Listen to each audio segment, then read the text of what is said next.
but let's just start with 1987's Predator.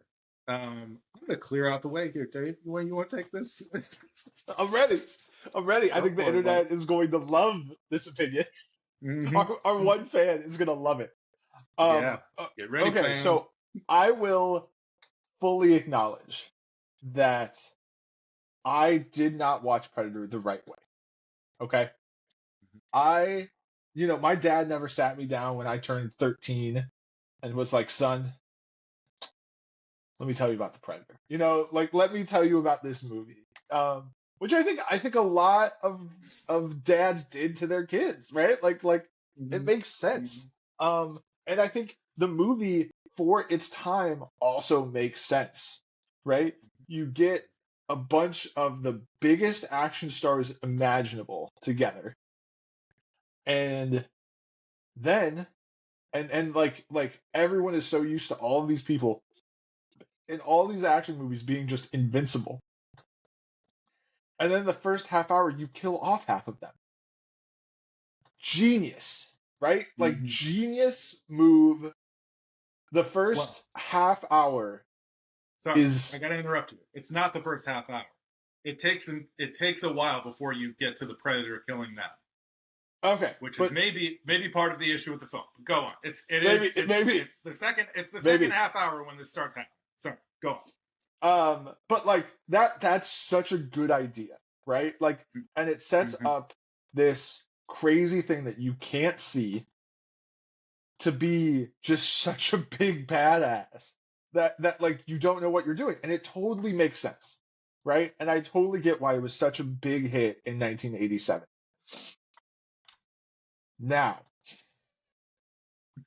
for anyone who says that this movie is rewatchable and is amazing and is an unimpeachable 5-star masterpiece, you're wrong.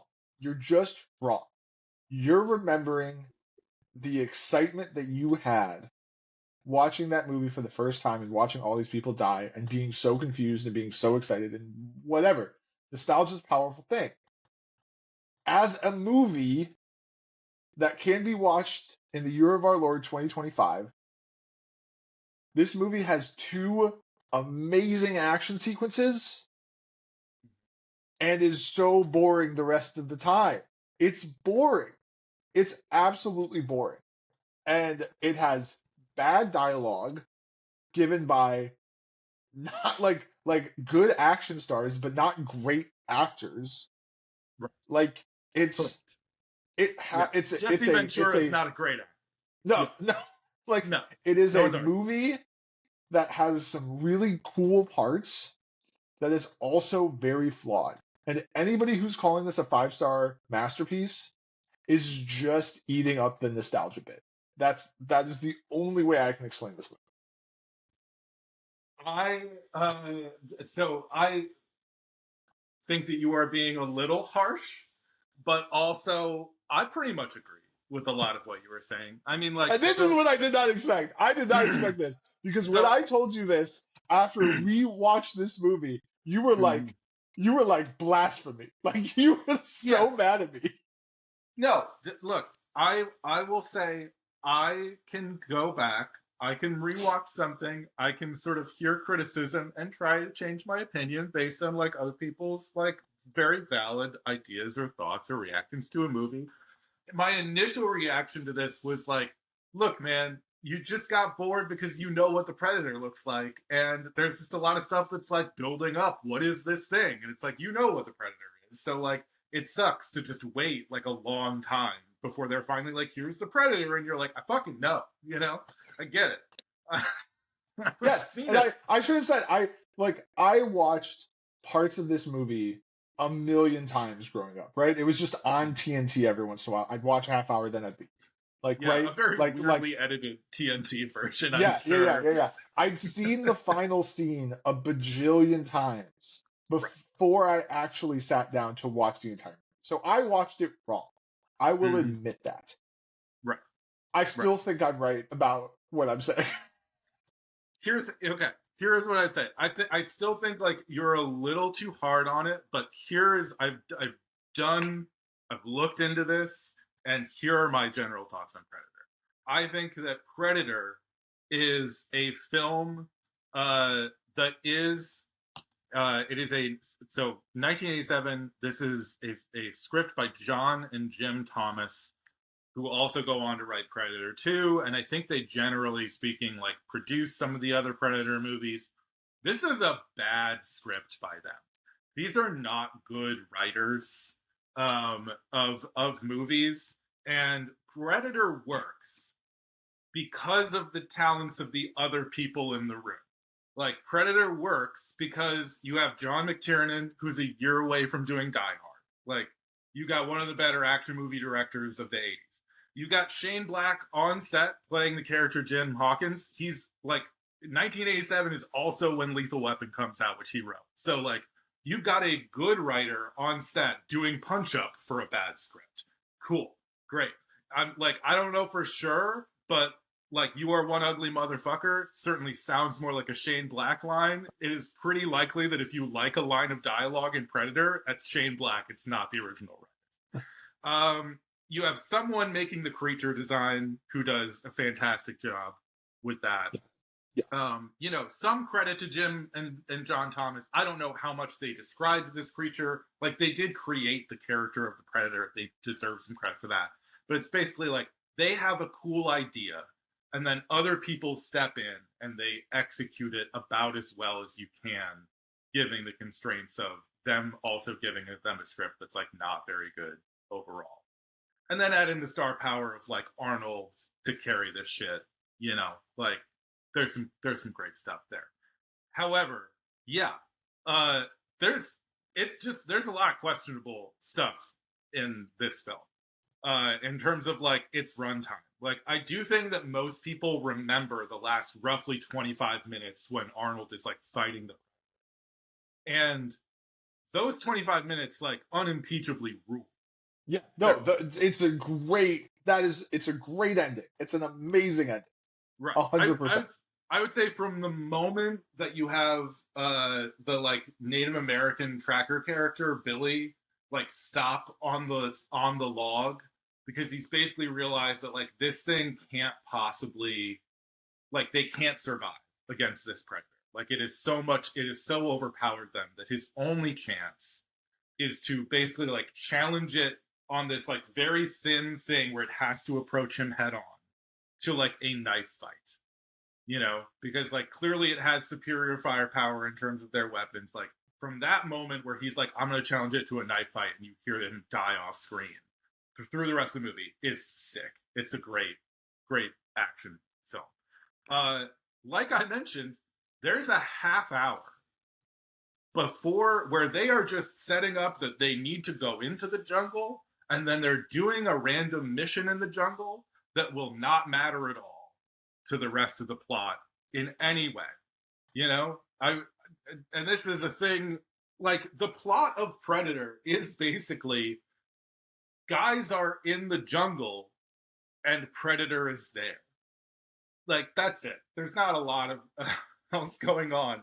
It's not exactly high level in terms of plot, but they spend like 30 minutes just doing the mission, and then it's another like almost 15 minutes before the Predator actually kills one of the dudes.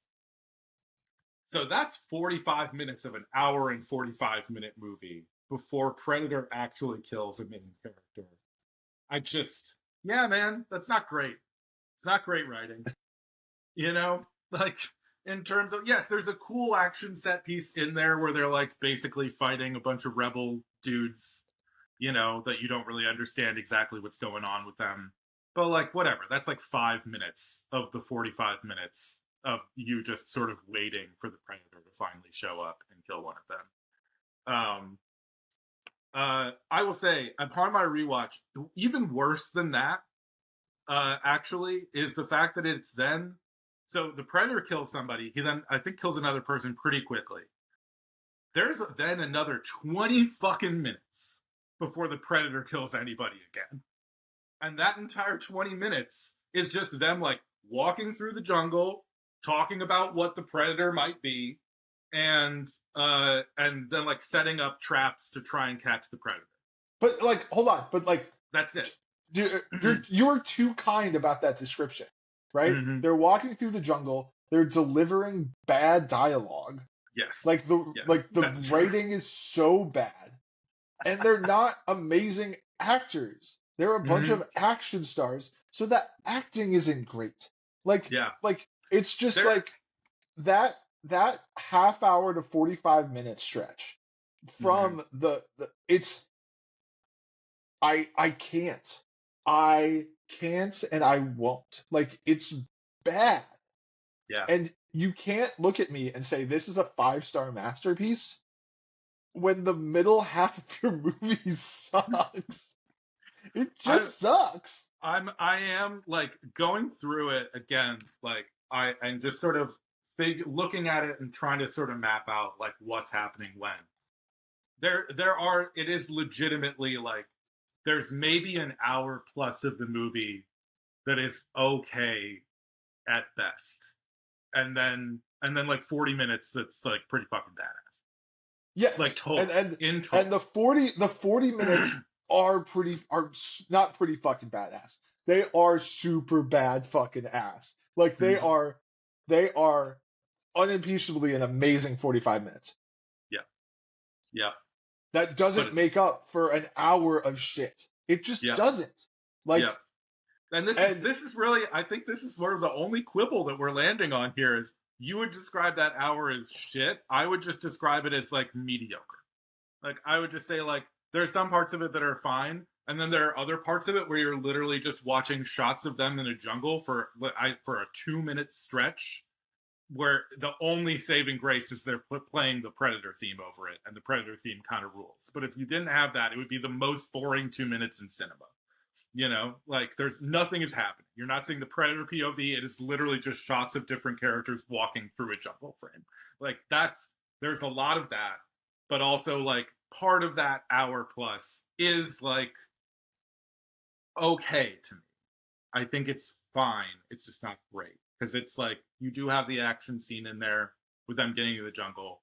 There's some light character work going on that I think is okay.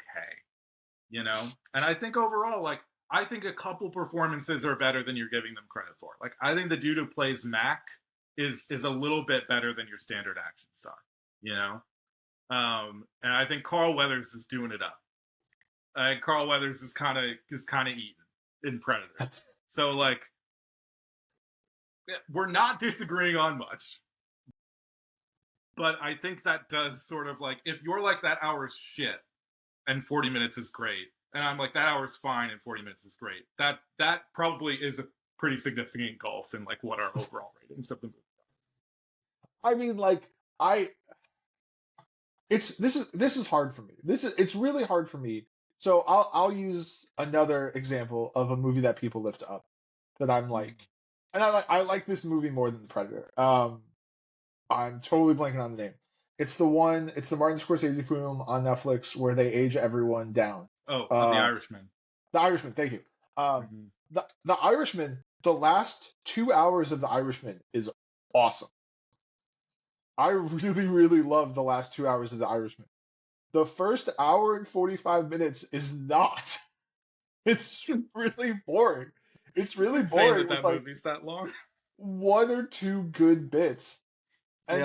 so how do I rate a movie that has two movies combined where the first movie sucks and the second movie's awesome? Like Mm-hmm. if it was just the second movie, it might be my favorite movie of the year. Yeah. But Yeah. I so understand how many people were like, I turned that movie off in the first hour and 45 minutes. And I'm like, Yeah. yeah, that makes sense. Like, right? Yeah. Why Like would you I keep giving it a chance? It's had a full movie to make an it's had a full impression. movie. And it's a boring first movie. And so that's Yeah. how I feel about The Predator. Is like, yes, the last 30 minutes specifically, the last half hour is probably the best action sequences, Yeah. like genuinely maybe of all time. It It's really up might there. be. It's such a cool, like It's all the different ideas they so have in good. there, the traps that he's setting up.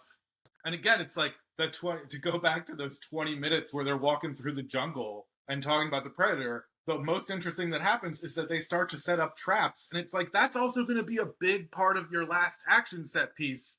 Don't do this twice.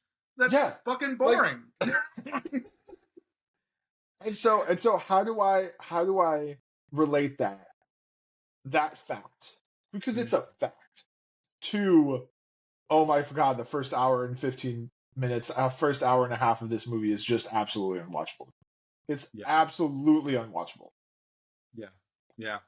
I mean, it's hard. It's hard. I'm going to be so fascinated to see where this ends up in your ranking overall for these Predator movies at the end of this. But I think the way to transition to Predator 2 is to say this general idea of like, there are some absolutely sick parts, but like, how do we rank a movie that has so many things that suck in it too, this is going to be an omen for the Predator franchise, I think, overall. I think that we're going to return to this idea a decent amount as we talk through these other movies.